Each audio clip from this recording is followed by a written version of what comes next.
Nos territoires font face à un vieillissement accéléré de la population. D'ici 2040, nos seniors représenteront près de 4 habitants sur 10.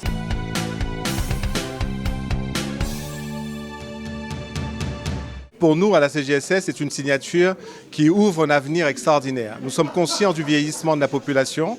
Nous sommes conscients aussi que nous avons la chance d'avoir pu créer cette synergie avec la Banque des Territoires et avec l'ensemble des représentants des bailleurs sociaux, avec l'ARMOS, pour pouvoir adapter le logement pour les personnes âgées. En effet, la signature cet après-midi avec la CGSS et l'ARMOS de cette convention extrêmement importante pour nous, parce qu'en fait c'est une première brique. Le sujet, c'est l'adaptation des logements dans le parc social et donc permettre effectivement aux personnes âgées de bénéficier de logements adaptés à des niveaux qui leur sont dédiés pour qu'ils puissent vieillir le mieux possible dans un domicile, donc leur domicile. C'est vraiment une très belle signature, un moment très important ce jour, avec une signature d'une convention tripartite entre donc la Caisse générale de sécurité sociale, avec la Caisse des dépôts et consignations, Banque des territoires de la Guadeloupe, et avec l'ARMOS qui fédère l'ensemble des bailleurs sociaux de la Guadeloupe. Donc c'est important aujourd'hui, puisque la thématique, il y avait deux thématiques, mais la première était d'abord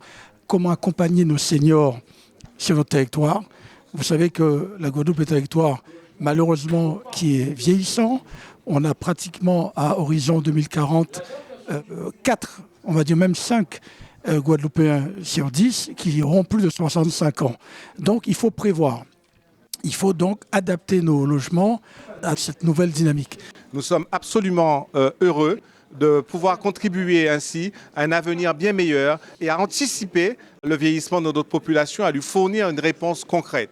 Et nous avons aussi une deuxième partie de cette convention qui concerne les risques professionnels, puisque nous avons signé dans cette deuxième partie le top BTP pour favoriser les préventions sur les chantiers, l'ensemble des préventions nécessaires dans ce cadre du travail qui est très difficile, le travail du BTP, pour qu'on puisse tout prévenir de sorte qu'il n'y ait pas de sinistres, de décès et de catastrophes sur les chantiers. C'est une première brique parce que ça permettra peut-être aussi après de pouvoir développer de l'emploi et donc de développer aussi des services à la personne pour accompagner le plus possible en proximité les personnes âgées qui sont sur ces territoires. Parce qu'à partir du moment où on a un regroupement de personnes âgées plus important sur une partie du territoire, eh bien, c'est plus facile pour les services à la personne d'intervenir, c'est plus facile pour des soignants d'intervenir, infirmières, aides-soignantes.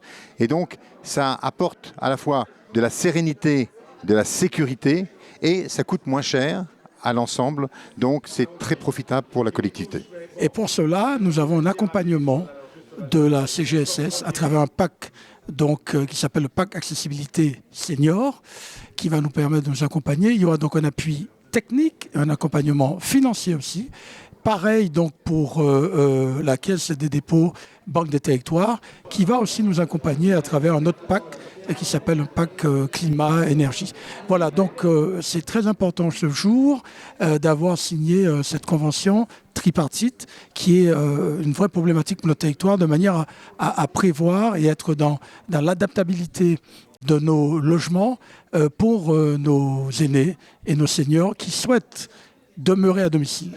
Donc, c'est une convention qui nous convient parfaitement. Nous sommes heureux d'y participer, nous sommes heureux de l'avoir initiée avec nos partenaires et nous espérons qu'elle vivra, mais en tout cas pour cette période des 4 ou 5 ans à venir, et que nous aurons concrètement la labellisation de résidences seniors adaptées à nos seniors et adaptées au vieillissement de notre population.